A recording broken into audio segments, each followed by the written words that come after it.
11 प्रतिमाओं के साथ साथ उग्र, उदार और विपुल मात्रा में उत्कृष्ट तप कर्म करने के कारण शरीर से बहुत कृश हो। आनंद सरोपासक 15 लगभग 15 साल हो गए धर्म आराधना करते हुए। कभी उपवास, कभी बेला, कभी पोषद, कभी क्या, इस तरीके से कभी आमबिल आदि और 11 प्रतिमाओं को अंगीकार करके आनंद सरोपासक का शरीर क्या हो गया? कृश हो गया, रक्त मांस से रहित हो गया और शुष्क हो गया। शरीर में इतनी कृशता और चिंता आ गई कि उस पर उभरी हुई नाड़ियां दिखने लगी। अब मांस कम हो गया, रक्त कम हो गया, तब तपस्या से तो शरीर कृश हो गया, तो शरीर के ऊपर क्या दिखने लग गई?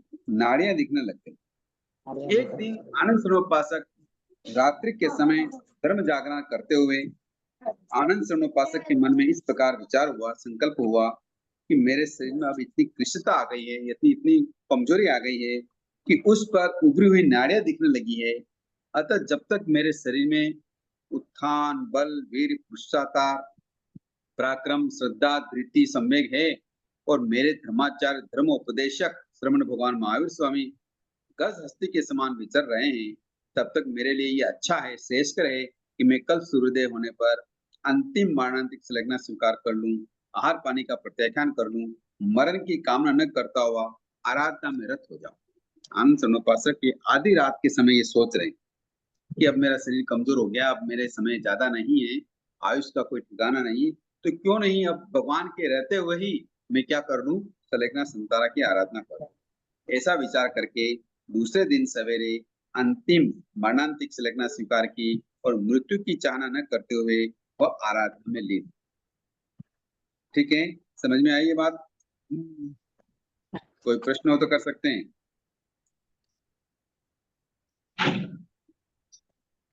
बात समझ में आ गई?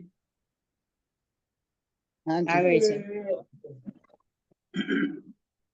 तदनंतर तत्पश्चात आनंद सरोपासक को अन्यथा किसी दिन, एक बार किसी दिन शुभ अध्यवसायों से, शुभ मन के परिणामों से, लेशाओं की विशुद्धि से और अवधि ज्ञानावरणी कर्म के क्षोक्षम होने से रूपी पदार्थों को विषय करने वाला अवधि ज्ञान उत्पन्न हो गया। अब संतारा लिया, थोड़ा समय निकल गया, उसके बाद अच्छे विचार थे, शुभ लेशा थी, शुभ अध्यवसाय, शुभ परिणाम, और उन सभी के होने से और अनुप्रेक्षा से ज्ञानावरणी कर्म का क्षोक्षम होने से आनंद सरोपासक को कौन सा ज्ञान हो गया? अवधि ज्ञान। अवधि ज्ञान हो गया। अब अवधि ज्ञान होने से वे पूर्व और पश्चिम और दक्षिण दिशा में 500 योजन तक लवन समुद्र को देख रहे। लवन समुद्र के अंदर कितना गहरा देख रहे थे वो? गहरा मतलब लंबा, 500 योजन तक देख रहे थे। हाँ, और उत्तर दिशा में चूल हिमबंध पर्वत के ऊपर जो वर्षधर पर्वत का क्षेत्र है वहां देख रहे थे। उत्तर दिशा में, उत्तर दिशा में क्या है? भरत क्षेत्र के उत्तर दिशा में कौन सा पर्वत है?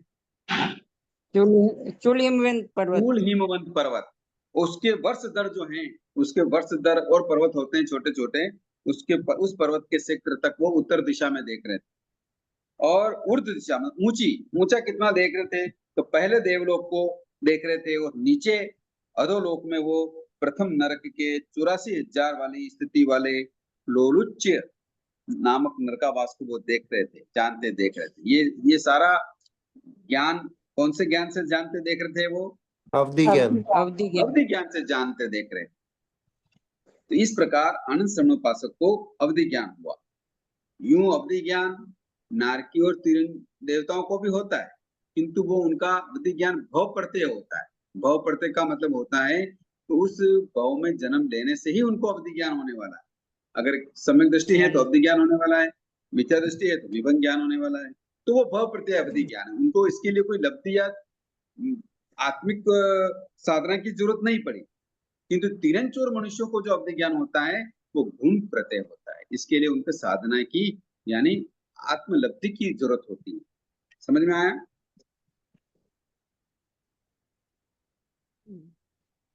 हाँ गुरु जी। ओके। अब क्या होता है?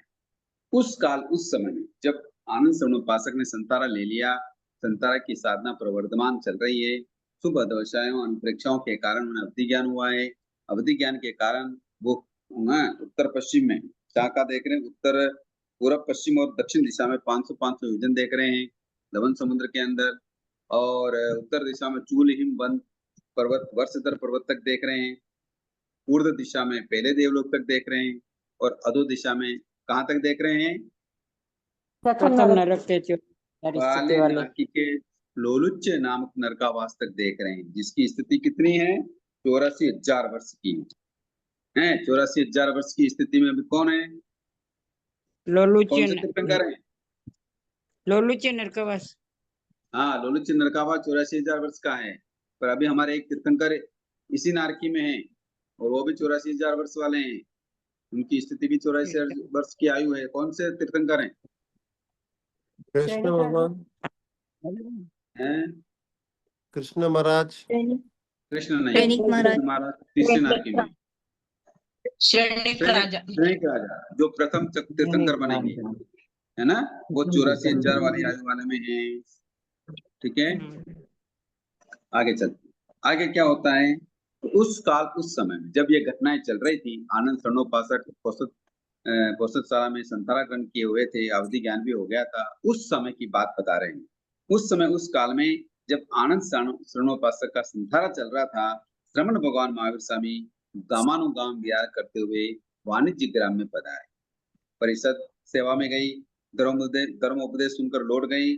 तब श्रमण भगवान महावीर स्वामी के प्रधान शिष्य इंद्रपुति गौतम 7 हाथ ऊंचे, गौतम स्वामी कितने हाथ ऊंचे थे, 7 हाथ ऊंचे, और सम चतुर संस्थान वाले और वज्र ऋषभ नारद सनन वाले, ऐसे गौतम स्वामी कसौटी पर कसे हुए शुद्ध सोने और पद्म पराग के समान घोर वर्ण वाले थे। उनका तप उग्र था, दीप्त था। उग्रोदीप्त क्यों कहा, कि कायरों के लिए लोहे के तपे गोले के समान है, कायर लोग ऐसा तप नहीं कर सकते। तप्त घोर महान और उदार था। 3 सत्व वाले उनके गुण सुनकर ही कांपने लगते थे। देखो कितनी बड़ी बात कही आगमकारों ने, तो गुणों को, दूसरों के गुणों को देखकर ही हीन सत्व वाले यानी कायर व्यक्ति कांपने लगते हैं, यार ऐसा भी हो सकता है क्या। तो उनके गुणों की जो बात कही आगमकारों ने, तो कैसे कही, देखो तो आनंद शरणोपासक में ऐसे गुण थे, तो जो हीन या कायर सत्व वाले होते हैं, वो ऐसे गुणों को देखकर ही क्या होते हैं, कांपने लगते हैं, डरने लगते हैं। इसका मतलब समझ में आया? नहीं गुरु आया जी, नहीं समझ? समझ में आया, हाँ जी, नहीं समझ में आया। हाँ, इसका मतलब ये है कि आज भी अगर कोई उत्कृष्ट साधक होते हैं, अच्छे साधक होते हैं, तो उनके सामने ढीले ढाले पासकते हैं, या यूं कह दें कि पुलाक लब्धि वाले, कषाय कुशील वाले, हीन सत्व वाले, ऐसे जो साधक होते हैं, ऐसे जो मुनि होते हैं, वो उन उत्कृष्ट साधकों के सामने आने से क्या होते हैं, डरते हैं। ऐसे ऐसे इसलिए ऐसा बताया गया। समझ में आया? कहने का मतलब है जो अच्छा आचरण करते हैं उनसे डरते हैं, यही होगा ना। दूसरे व्यक्ति जो आचरण नहीं करते हैं और अपने आप को महान हाँ, बताते हैं, हाँ वो डरते हैं। हाँ, इसके लिए मतलब कायर और हीन सत्व वाले होते हैं वो, इसलिए वो क्या करते हैं, ऐसे उनके गुणों को सुनकर ही कांपने लगते हैं कि उनके सामने कैसे जाएंगे। तो वे ऐसे घोर गुणी थे, निरंतर बेरे बेरे तप करने के कारण वे घोर तपस्वी कहलाते थे। उनका ब्रह्मचर्य भी बहुत निग्रह प्रदान था। वे शरीर की विभूषा आदि नहीं करते थे, देह से मोहातीत थे। यद्यपि उन्हें विपुल तेजोदशा प्राप्त थी, परंतु उसे वे शरीर में संक्षिप्त करके रखते थे, कभी उसका उपयोग नहीं करते थे, कभी प्रकट करने की इच्छा भी नहीं होती थी। वे निरंतर बेले बेले तप करते हुए अपने आत्मा को संयम और तप से भावित करते हुए विचरण कर रहे थे। कौन कर रहे थे विचरण? गौतम स्वामी। हाँ, गौतम स्वामी। और भगवान के साथ वो भी वाणिज्य ग्राम पधारे। तो बेले के पारने के दिन, जब वो बेले बेले तप करते थे, तो बेले के पारने के दिन भगवान गौतम स्वामी ने प्रथम पहर में स्वाध्याय किया, दूसरे पहर में ध्यान किया, तीसरे पहर में चपलता और त्वरता से रहित असंधान रीति से मुख वस्त्रिका की प्रतिलेखना की, पात्रों और वस्तुओं की प्रतिलेखना की, पात्रों का प्रमार्जन करके ग्रहण किया, और जहाँ भगवान महावीर स्वामी विराजमान थे वहां आकर वंदना नमस्कार करके बोले, हे भगवान, यदि आपकी आज्ञा हो तो मैं वाणिज्य ग्राम नगर में सामुदायिक भिक्षाचर्या के लिए जाऊं। भगवान महावीर स्वामी ने फरमाया, हे देवानुप्रिया, तुम्हें जैसा सुख हो वैसा करो। समझ में आई बात? श्रमण भगवान महावीर स्वामी की आज्ञा प्राप्त हो जाने पर गौतम स्वामी द्वितीय पलाश उद्यान से निकलकर अत्वरित, अचपल, असंभ्रांत गति से 4 हाथ प्रमाण आगे की भूमि को देखते हुए क्रिया समिति पूर्वक वाणिज्य ग्राम नगर में सामुदायिक भिक्षा के लिए भ्रमण करने लगे। ओके, आई समझ में बात? सामुदायिक मतलब क्या होता है? सामुदायिक का मतलब होता है कि ऊंचे नीचे आड़े तिरछे सभी घरों में, मतलब सिलेक्टेड घरों में नहीं। समझ में आया? नहीं समझा गुरु जी। हाँ जी, नहीं समझे।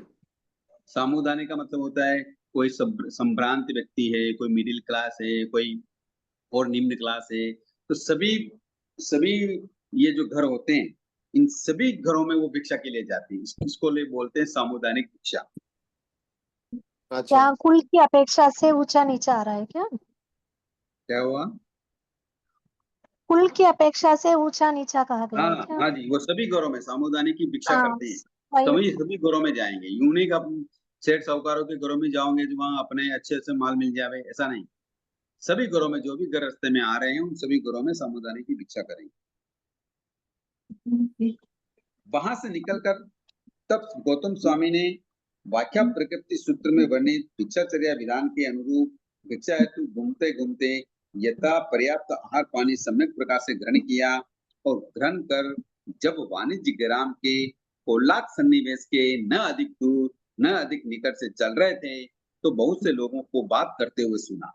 वे आपस में यूं कह रहे थे कि हे देवानुप्रियों, श्रमण भगवान महावीर स्वामी के अंतेवासी आनंद नाम के जो श्रवणोपासक हैं, वो पोषदशाला में मृत्यु की इच्छा न करते हुए अंतिम सलेखना स्वीकार कर विचरण कर रहे हैं। जब ये बात किसने सुनी? गौतम स्वामी। गौतम स्वामी ने। तो अनेक लोगों से ये बात सुनकर गौतम स्वामी के मन में ऐसा भाव, चिंतन, विचार और संकल्प उठा कि मैं आनंद श्रावक के पास जाऊं और उसे देखूं। ऐसा सोचकर वे जहाँ कोलाक सन्निवेश था, जहाँ पोषदशाला थी, जहाँ आनंद शरणोपासक संतारा सलेखना किए हुए विचरण कर रहे थे, ऐसे आनंद शरणोपासक के पास आए। आनंद शरणोपासक भगवान गौतम स्वामी को आता देखकर अत्यंत प्रसन्न हुए। उन्हें वंदन नमस्कार करके बोले, हे भगवान, मैं घोर तपस्या से इतना क्रश हो गया हूँ कि मेरे शरीर की नाड़ियां दिखने लगी है। इसलिए हे देवानुप्रिय के पास आकर मैं 3 बार मस्तक झुकाकर चरणों में वंदन करने में असमर्थ हूँ। अतः आप इच्छा पूर्वक मेरे सन्निकट पधारने की कृपा करें, तो मैं 3 बार मस्तक झुकाकर आप देवानुप्रिय के चरणों में वंदन नमस्कार कर सकूं। तब गौतम स्वामी जहाँ आनंद शरणोपासक थे वहां आए और उनके निकट पधारे। आनंद श्रावक ने 3 बार मस्तक झुकाकर गौतम स्वामी के चरणों में वंदन नमस्कार किया। वंदन नमस्कार करके इस प्रकार बोले कि हे भगवान, क्या ग्रस्त अवस्था में रहते हुए एक ग्रस्त को अवधि ज्ञान हो सकता है? गौतम स्वामी कहते हैं हाँ, हो सकता है। तब आनंद ने कहा कि हे भगवान, मुझे भी अवधि ज्ञान हुआ है। जिससे मैं यहाँ रहा हूँ, पूर्व और पश्चिम और दक्षिण में लवन समुद्र को 500 योजन तक देखता हूँ। उत्तर दिशा में चूल हिम वन वर्ष दर पर्वत तक का क्षेत्र देख रहा हूँ। पूर्व दिशा में मैं प्रथम देवलोक तक और अधो दिशा में मैं लोलुच्य नामक नरकावास तक का क्षेत्र जानता देखता हूँ। जब ये बात आनंद शरणोपासक ने गौतम स्वामी से कही, तब गौतम स्वामी ने आनंद शरणोपासक से कहा, हे आनंद, ग्रस्त को अवधि ज्ञान को होता है, परंतु इतना विशाल नहीं हो सकता। अतः तुम इस स्थान की आलोचना कर प्रायश्चित ग्रहण करो, तदर्थ तब कर्म स्वीकार करो। अर्थात ये आपने अच्छी बात नहीं कही, आपने झूठ कहा है, इतना अवधि ज्ञान ग्रस्त को नहीं होता है। इसलिए तुम क्या करो, क्योंकि तुम संतारा में हो, तुमके व्रत ग्रहण कर रखे हैं, तो उसकी क्या करो, आलोचना करके प्रायश्चित करो। आनंद शरणोपासक ने भगवान गौतम स्वामी से निवेदन किया, हे भगवान, क्या जिन शासन में सत्य तथ्य सद्भुत भावों की भी आलोचना प्रायश्चित होती है? गौतम स्वामी ने कहा नहीं, ऐसा नहीं होता है।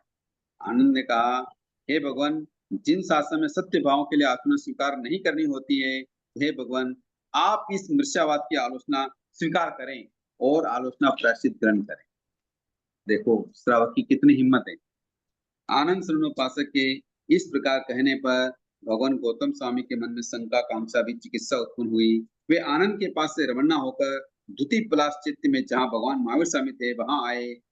आकार श्रवण भगवान महावीर स्वामी के न अधिक दूर न अधिक निकट गमनागमन का प्रतिगमन किया। ऐष्णी अनैष्णी की आलोचना कर आर पानी दिखलाया और वंदन नमस्कार कर इस प्रकार कहा, हे भगवान, मैं आपकी आज्ञा लेकर भिक्षा के लिए गया था। यावत आनंद श्रावक से जब वार्तालाप हुआ और तो वार्तालाप का घटनाक्रम में के बाद में शंका कांक्षा भी चिकित्सा से युक्त होकर आनंद श्रावक के पास से चलकर यहाँ शीघ्र आया। हे भगवान, उक्त स्थान आचरण के लिए क्या श्रवणोपासक आनंद को आलोचना करनी चाहिए या मुझे आलोचना करनी चाहिए? श्रवण भगवान महावीर स्वामी ने कहा, हे गौतम, आनंद का कथन यथार्थ है, अतः तुम ही उस कथन की आलोचना करो, प्रायश्चित करो और आनंद श्रवणोपासक की क्षमा याचना भी करो। समझ में आया? घटनाक्रम समझ में आ रही है? आया। भाई साहब एक सवाल पूछता हूँ। आज के जमाने और उसके बोलते गौतम स्वामी के जीवन को कंपेयर करके पूछ रहा हूँ। आज समझे एग्जाम्पल के लिए, आज कोई आदमी इतना काम करता है कोई भी क्षेत्र के अंदर और रिजल्ट किसी और को मिलता है, तो उनके शिष्य को मिला या उनके नीचे वालों को मिला, तो ईर्ष्या की भावना तो आज तो बहुत आ ही जाती है।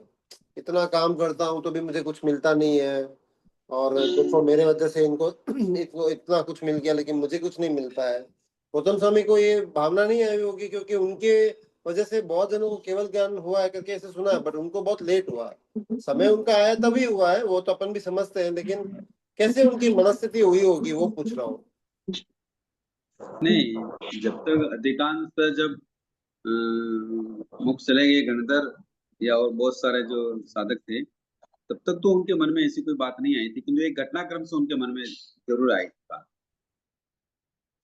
तो वो घटनाक्रम का प्रायश्चित वगैरह मतलब उसका समाधान किया था भगवान ने, तो उनको भी पता था। फिर वो अवधि ज्ञान मनोप्रय ज्ञान से भी देखते थे कि मेरा केवल ज्ञान कब होने वाला है। तो मन में तो आता ही है, पर वो मन में आता है परंतु अशुभ भावों की तरह नहीं आता।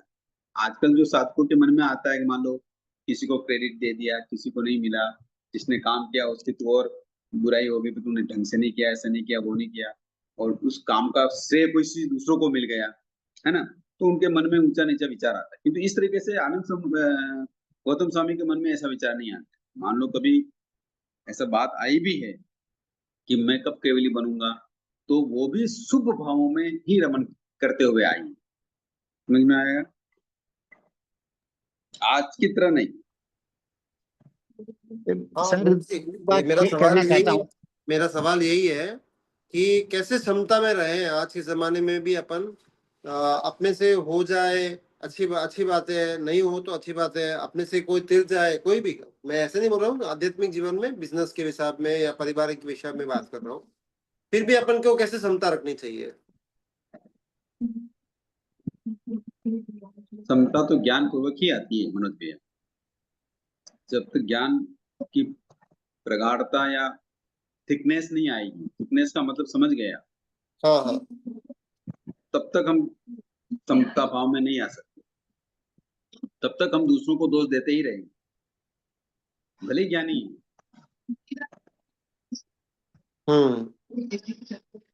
थिकनेस समझ गए, ज्ञान की थिकनेस समझ गए। हाँ जी, एक दूसरा एस्पेक्ट बोलना चाहता हूँ कि नॉर्मल ह्यूमन साइकोलॉजी में थोड़ा विचार आना संभव है, लेकिन जो आध्यात्मिक लेवल में वो उससे थोड़ा ऊपर उठ गया है, उसको शायद विचार नहीं आएंगे, ईर्ष्या नहीं होगी या जी हाँ।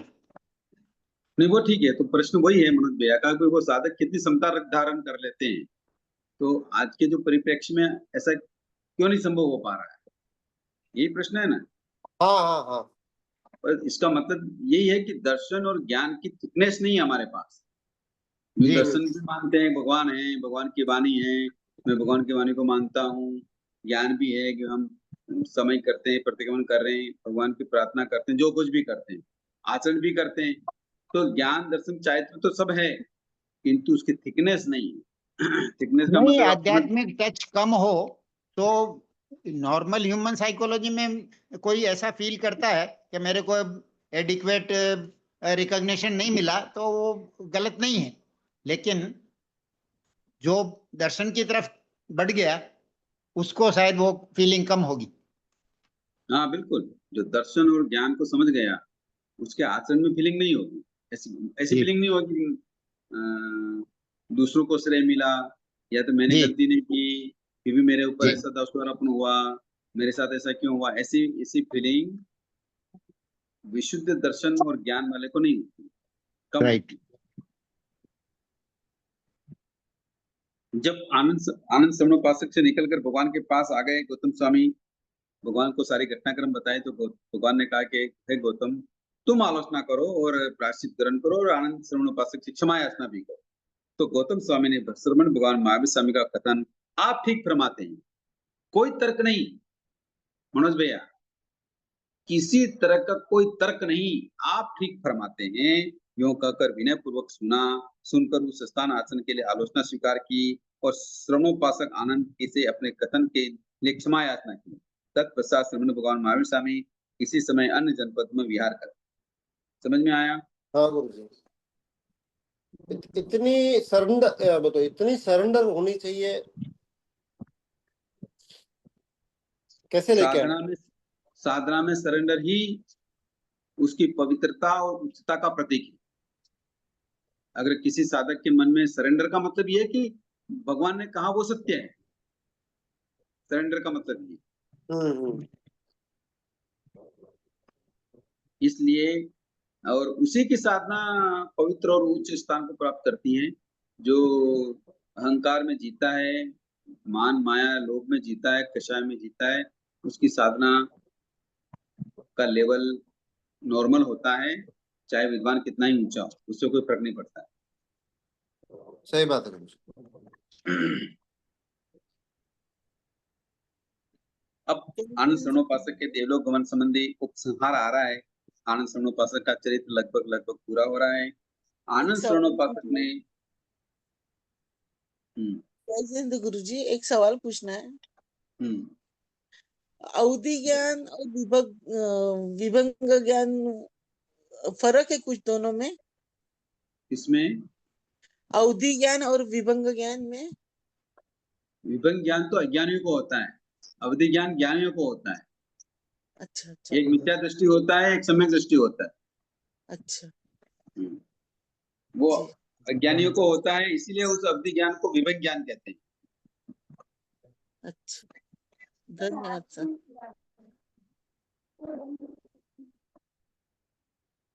ठीक है, विभंग ज्ञान के बारे में थोड़ा और बताएं। विभंग का मतलब उल्टा, उसको ओके। अवधि अज्ञान भी बोल सकते हैं। ओके। अवधि ज्ञान और अवधि अज्ञान ऐसा भी बोल सकते हैं। ओके। ओके। देखता तो वो भी उतना ही है, उससे कम देखता है मिच्छाम दुक्कडम, किंतु वो विपरीत देखता, सही तरीके से नहीं देखता है, ढंग से नहीं देखता, वो संसार की इच्छा कामना इंद्रिय विषय इस रूप में देखता है। ठीक है सर।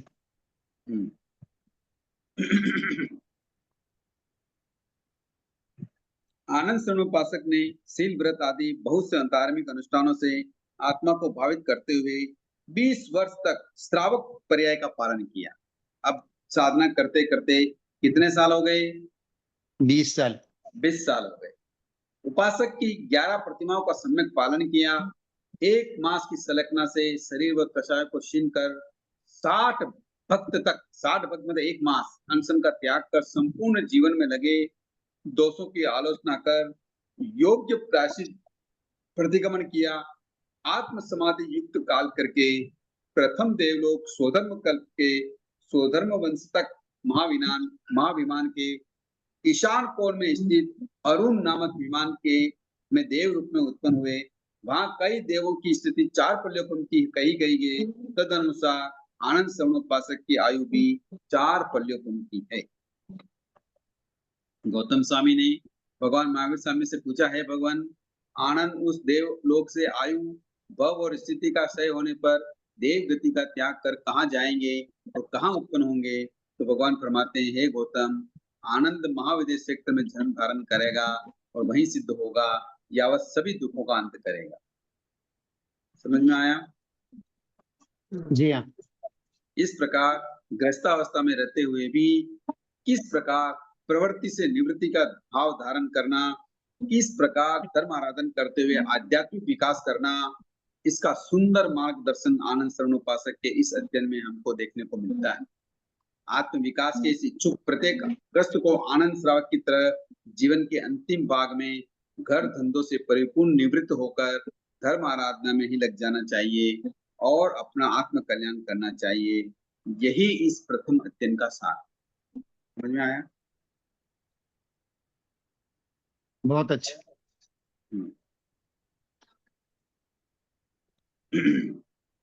कोई प्रश्न हो तो कर लें। बहुत अच्छा उदाहरण है पेश किया उन्होंने।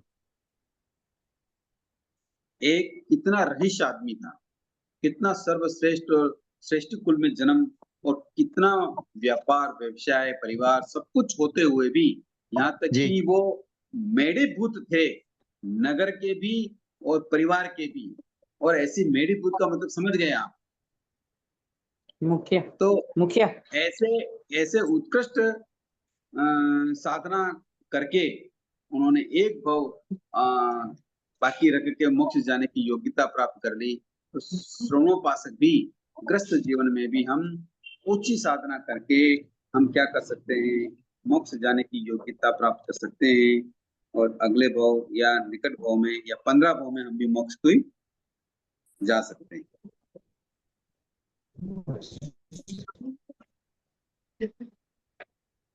भाई साहब, कल आपने प्रतिमाधारी बोले थे ना, कल कुछ चल रहा था प्रतिमाधारी। हाँ, तो प्रतिमा। आपने एक्सप्लेन किया था उसमें 10 प्रतिमाधारी होते करके। श्रावक 11 प्रतिमा। हाँ, 11 प्रतिमाधारी। 11 उसको थोड़ा संक्षेप में छोटे में बता सकते हैं, पहला दूसरा तीसरा क्या क्या है शॉर्ट में? हाँ, पहली प्रतिमा है दर्शन प्रतिमा। सबसे पहले दर्शन विशुद्धि होती है, तभी आगे साधक की आगे साधना प्रवर्धमान होती है, यानी उसके कर्मों की निर्जा अनंत गुना बढ़ती है। तो सबसे पहले आनंद शरणोपासक दर्शन प्रतिमा को स्वीकार करते हैं। ठीक है? हाँ। दर्शन प्रतिमा का मतलब होता है कि जो भी व्रत आराधन ले रखे हैं उसको निर्दोष तरीके से पालना, यानी भगवान ने जैसी आज्ञा कही है उसी आज्ञा की तरह मुझे धर्म आराधन करना है, ये दर्शन होता है। ठीक है? दर्शन आराधना के बाद दूसरी आराधना होती है व्रत प्रतिमा। व्रत प्रतिमा तो जैसे 5 अनुव्रत 3 गुणवंत का नियम का पालन कर लिखा है, तो उनको आगार सहित लिया है, अतिचार रहित पालना है, भाव विशुद्ध बनाए रखना है और उन व्रतों में और शुद्धिकरण करते हुए आगे बढ़ना है। ये प्रतिमा 2 महीने की होती है, पहली प्रतिमा 1 महीने की होती है। अच्छा। तीसरी प्रतिमा है सामायिक प्रतिमा। ये प्रतिमा 3 महीने की होती है और इसमें सामायिक और देशावकाशी व्रत में जो ग्रंथ किए गए नियम हैं, व्रत हैं, उन व्रतों को अधिक से अधिक विशुद्ध बनाए रखना और भावों की विशुद्धि बनाए रखना, ये 3 महीने तक सामायिक की शुद्धि का ये प्रतिमा धारण करते हैं। 10वें काशिक एक मतलब प्रतिमा से 10वें काशिक मतलब दिशा का है ना? देशावकाशी, हाँ, हाँ। दिशाओं को भी संक्षिप्तीकरण किया जाता है और फिर जैसे सामायिक प्रतिमा के साथ। जैसे कैसे होता है वो? जैसे मान लो आप आनंद शरणोपासक कहाँ चले गए, तो भाई अब कौशलशाला में ही रहना है मुझे, कहीं हाँ। नहीं जाना, तो बस उन्होंने सारी दिशाओं का मर्यादा कर ली। अच्छा। पहले तो व्यापार के लिए घर पे भी जाते, दुकान पे भी जाते, बाहर भी जाते, जहाँ कहीं भी जाना होता राजा महाराजाओं के दरबार वगैरह में जाते, सब कुछ करते थे, किंतु अब नहीं करते, अब कौशलशाला में ही रहना है। तो ये देशावकाशी व्रत की सीमा को भी उन्होंने क्या किया, संक्षिप्त किया। ये इस प्रतिमा की आराधना उन्होंने 3 महीने तक, यानी सामायिक की प्रतिमा आराधना कर रहे हैं, इसका मतलब उसके साथ पुनः व्रत की आराधना तो है ही और दर्शन की आराधना तो है ही। मतलब पीछे की प्रतिमा तो आगे की प्रतिमाओं के साथ इंक्लूड होती जाएगी, उसको छोड़ नहीं सकते। समझ में आ गया? हाँ हाँ भाई। हाँ। चौथी प्रतिमा है पौषध प्रतिमा। अब अधिक से अधिक वो अष्टमी को, चतुर्दशी को, अमावस को, पूर्णिमा को वो पोषद करते थे और अनिवार्य कर दिया उसको पोषद को। और पोषद में वो दिन में नींद नहीं लेते थे, प्रतिलेखन करते थे, परमार्जन करते थे, हीरापति की आदि प्रतिगमन करते थे, प्रमाद नहीं करते थे। इस प्रकार ये पोषद प्रतिमा 4 महीने तक कंटिन्यू करते थे। इसकी आराधना वो कितने महीने करते हैं? 4 महीने तक। 5वीं प्रतिमा है कायस्थ प्रतिमा। अब दर्शन भी साथ में चल रहा है, व्रत भी प्रत्येक उसकी विशुद्धि भी चल रही है, सामायिक की साधना भी चल रही है और पोषद की साधना भी चल रही है। उसके साथ अब कायोस्त्र को और जोड़ दिया आनंद श्रवणोपासक ने। मतलब चौथी प्रतिमा वाला पोषद की रात्रि में कायोस्त्र न करे तो वो भी कल्प है, परंतु खड़े खड़े या बैठे बैठे या शक्ति हो तो सोए सोए बैठे बैठे या शक्ति हो तो सोए सोए कायोस्त्र करना आवश्यक है। दूसरी विशिष्टता यह है कि इसके धारक का ब्रह्मचारी होना आवश्यक हो गया है, यानी रात्रि मर्यादा भी होनी आवश्यक हो गई। मतलब रात्रि को वो अब्रह्म का सेवन नहीं कर सकते। कहने का मतलब ये है कि अब पोषद ग्रहण कर लिया तो पोषद भी करते थे, अष्टमी, चतुर्दशी, अमावस, इसको पोषद भी करते थे, पूनम आदि को। मानो कभी पोषद नहीं होता था तो भी रात को सामायिक भी करते थे और कायोत्सर्ग भी करते थे। आपने समझ में आया? अभी आपने बताया कौशक सोते सोते भी करते हैं करके, वो कैसे? हाँ, परंतु इसमें खड़े खड़े हाँ, कायोत्सर्ग का मतलब होता है काया का उत्सर्ग करना, यानी काया के साथ मोह न रखते हुए धर्म ध्यान में लीन रहना। मान लो कभी अपनी शक्ति नहीं है, हैं, तो आप क्या कर सकते हैं? खड़े खड़े कर लो, बैठे बैठे कर लो, या सो रहे हो तो भी काया का उत्सर्ग करते हुए चिंतन मनन करना, अनुप्रेक्षा करना। अच्छा अच्छा, ठीक है। ये इस प्रतिमा का लक्ष्य है। यानी अब मान लो रात्रि हो गई, अब खड़े नहीं रहा जा रहा है तो सो जाते हैं, किंतु जग रहे हैं तो भी आप कायोत्सर्ग कर सकते हैं। समझ में आ गया ना? हाँ, समझ गए। तो 5 प्रतिमा हो गई। छठी प्रतिमा है ब्रह्मचर्य प्रतिमा। अब यहाँ ब्रह्मचर्य का त्याग किया जाता है छठी प्रतिमा में। 5वीं प्रतिमा तक तो वो कभी घर भी जा सकते थे, कभी आ भी सकते थे, कभी अब्रह्म का सेवन भी कर सकते थे। किया है ऐसा यहाँ उदाहरण नहीं है, किंतु उन्होंने जो व्रत लिया था उस समय उन्होंने कौन सा कैसे व्रत लिया था? कौन बता सकता है?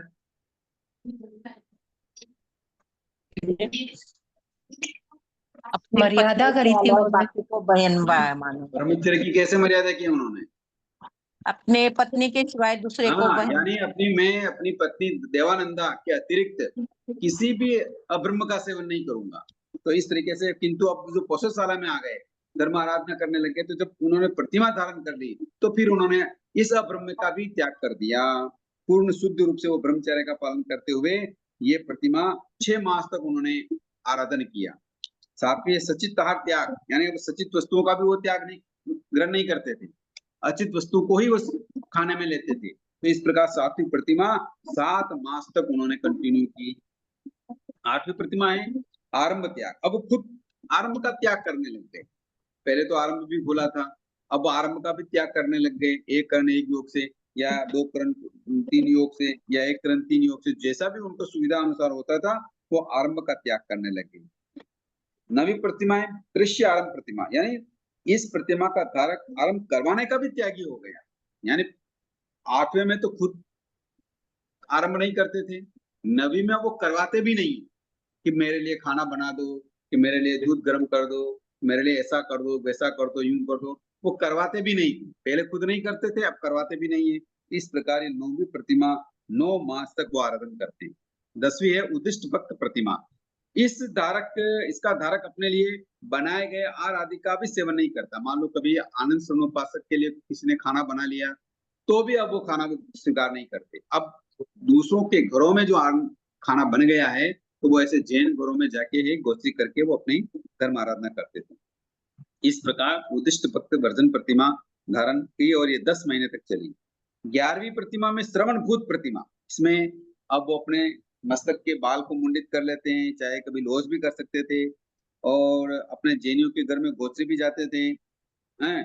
इस प्रकार वो श्रवण भूत यानी श्रमणों की तरह जीवन जीते हुए वो 11 प्रतिमा का आराधन करते हैं। ये इसका कालमान है 11 महीने का।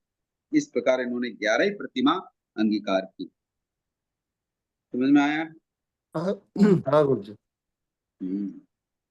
गुरु जी ये अंगीकार किए तो उनके मर्जी से किए या भगवान के कहने पे किए? मर्जी से भगवान, अब तो ये समझने लग गया ना, स्वाध्याय करते थे रोज, अच्छा रोज स्वाध्याय करना, सामायिक करना, पोषशाला में जाना, क्या नाम है, अष्टमी चतुर्दशी को पक्की पोषित करना, प्रतिगमन करना, ये सब चालू हो गया तो सब उनको समझ में आने लग गया। इसलिए उन्होंने स्वेच्छा से ये सारी प्रतिमाएं क्या करी, अंगीकार करी। इसमें और सलेखना का जो प्रोसेस होता है 12 साल का, डिफरेंस क्या है गुरु जी? 12 साल का जो सलेखना का प्रोसेस है वो साधु के लिए, अच्छा गृहस्थों के लिए नहीं। अच्छा वो प्रोसेस भी है, पर जरूरी नहीं वो 12 साल तक उसका प्रोसेस चालू रखे, ये जरूरी नहीं है। वो तो समय के हिसाब से अपनी अनुकूलता, मतलब अपने शरीर के आयुष के ऊपर डिपेंड करता है। हाँ, आयुष मान लो पहले आ गया तो पहले ही जाना पड़ता है। जय जिनेन्द्र सर, जय जी। हाँ, आपने एक ये जो शास्त्रों में आता है कि महीने के उसमें पौषध के बारे में जो बताते हैं ना कि 6 पौषध करते थे पहले, ऐसा। आज भी करने वाले हैं। हाँ, तो उसमें कौन कौन से होते हैं? एक तो 14, अष्टमी, चतुर्दशी, अमावस्या और पूर्णिमा। तो जैसे कभी ऐसा भी होता है ना कि अमावस्या और 14 एक साथ आ गई, या पूर्णिमा तो 14 एक साथ आ तो गई, कोई बात तो नहीं। फिर 6 कैसे? अरे तो एक महीने में कितने होते हैं? अरे एक वो महीने तो में एक काउंटिंग बार में तो कम हो जाएगा ना अष्टमी सर? आएगी, एक बार चतुर्दशी आएगी, है ना, एक बार पूर्णिमा आएगी 15 दिन में, नहीं है ना। नहीं, एक एक महीने महीने में में तो 2 2 बार अष्टमी आएगी और ना, 2 चतुर्दशी। वो आएगी ना सर? हाँ जी। एक महीने अरे में 2 बार एक अष्टमी, महीने 2। में एक बार अमावस्या और एक बार पूर्णिमा आती है ना, जी जी जी हाँ। बरोबर। तो अष्टमी चतुर्दशी तो दोनों टाइम आती है, तो 3 हो गए ना, 3 3 6, 15 दिन में मेरा ये 3, 15 पूछना दिन है, में 3। मेरा ये पूछना है, जैसे हाँ, गई तो फिर काउंटिंग में तो 5 हो जाएंगे ना 6 की जगह, ये पूछना चाह रही थी। 5 क्यों हो जाएंगे? तिथि पहले आ जाती है ना कभी कभी। जैसे हाँ? एक साथ आ जाते हैं 14 और एक साथ आ जाते तो आगे पीछे कर लेते हैं ना, मान लो तो पौषध अमावस्या तो एक ही होगा चतुर्दशी ना, एकादशी। तो कैसे होगा? हाँ हाँ, वो भी होता है, वो भी सही बात है, वो सही है। तो फिर पौषध 6 कैसे होंगे, ये पूछना चाह रही थी मैं। हाँ तो एक्स्ट्रा कर सकते ये होंगे। अपवाद मार्ग को राजमार्ग थोड़ी बना सकते हैं क्या? मान लो कभी आगे तो नहीं किया होगा, आगे पीछे किया होगा, नॉर्मली तो नहीं होता है ना, नॉर्मल की बात चलती है यहाँ। करते भी हैं अगर, तो फिर बेला करके होता है फिर तो। नहीं, नहीं, बेला नहीं इसमें करते, फिर बेला हो जाएगा अगर 14 बेला और नहीं करते अमावस्या हैं, दोनों साथ। औषधि करते हैं। देखो मेरी बात सुनो। जी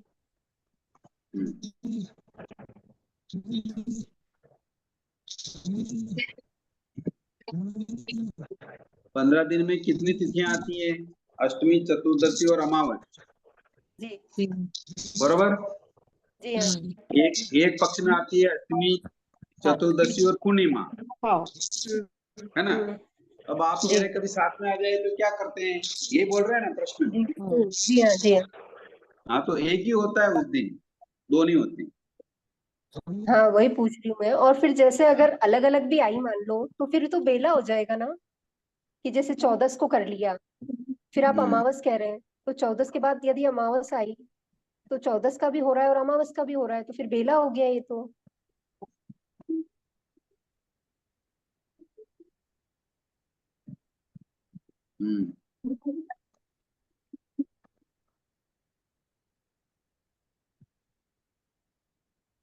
चलो मेरे को कैलेंडर देखना पड़ेगा कैसे हो रहा है। हाँ, वो मुझे देख के थोड़ा सा बताता हूँ। कंफ्यूजन था, मेरे को ये चीज पहले भी हाँ, दिमाग में आई थी। बहुत अच्छी बात। क्योंकि दोनों दोनों तिथियां तो एक साथ आएगी ना, ये वाली तो। हाँ, और सर जय दूसरे जिनेन्द्र। तो या दूसरे तो बेला पखवाड़े आएगा में तो दोनों 14 दिन और एक साथ। पूर्णिमा साथ में आ जाएगी। हाँ, वही कह रही हूँ मैं। सर अगर मेरे एक ख्याल साथ से वो पक्की का कैलकुलेशन होना चाहिए। पक्की कभी पूर्णिमा का आती है तो कभी 14 का आती है, और बद पक्ष में कभी पक्की अमावस का आती है तो कभी 14 को आती है। तो कैलकुलेशन नो मतलब पक्की के हिसाब से होगा, जिस दिन पक्की आती है उस दिन। अरे आपका कहना अलग है, पक्की आएगी तो क्या हो गया, चतुर्दशी अमावस तो साथ आ रही है ना, बेला होगा क्या उस दिन? हाँ, वही वही मैं पूछ रही हूँ कि अगर बेला भी एक एक हिसाब से अगर देखें तो बेला भी हो सकता है इसमें, और एक अगर वो देख रहे हैं हम कि दोनों एक साथ आ रही हैं तो उसमें ये भी होगा कि काउंटिंग में 5 ही आएगी। उपवास जो हम कहलाते हैं या पोषक जो कहलाते हैं वो 6 ही होंगे, 6 नहीं होंगे, 5 ही होंगे।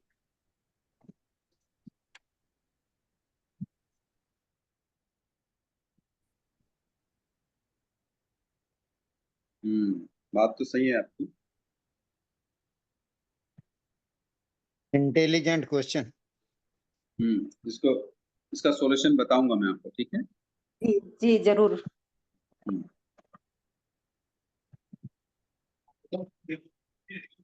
और आगे बढ़िए।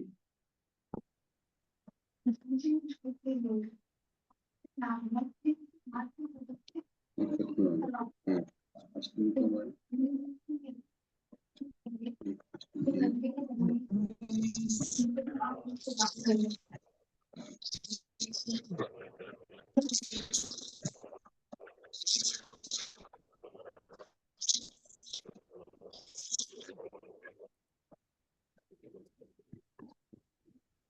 जय हेलो। जिनेन्द्र जी।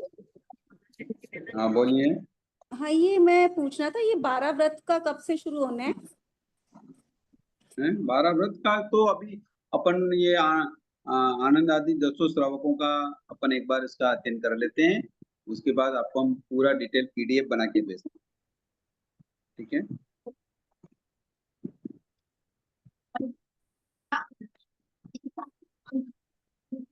समझ में आया? जी।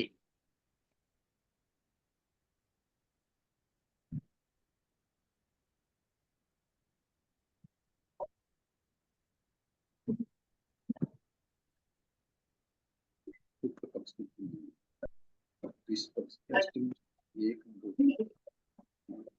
कृष्ण पक्ष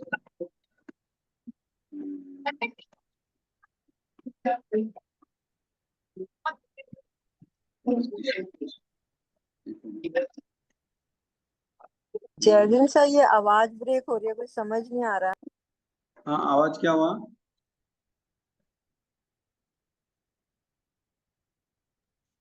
जो भी आवाज को बोल क्या रहे हुआ? हो आवाज नहीं आ रही है। हाँ,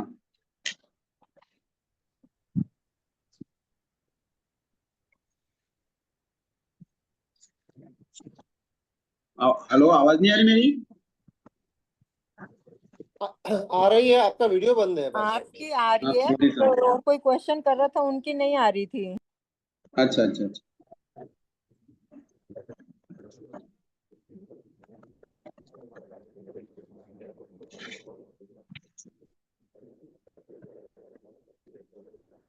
कृष्ण पक्ष इसको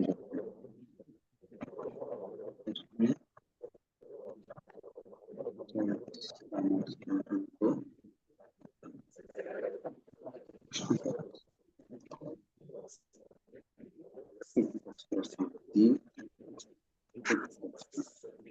चार,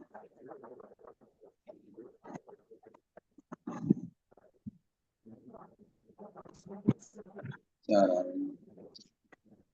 इसकी 14 से 9 10 अष्टमी, 1 2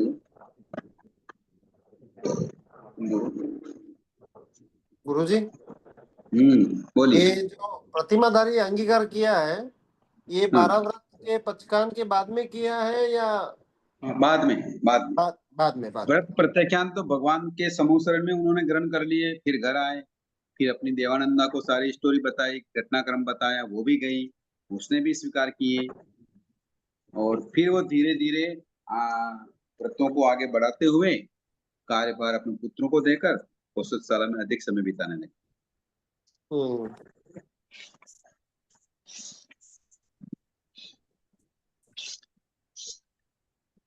ठीक है बहन जी, वो आपका जो प्रश्न है वो मैं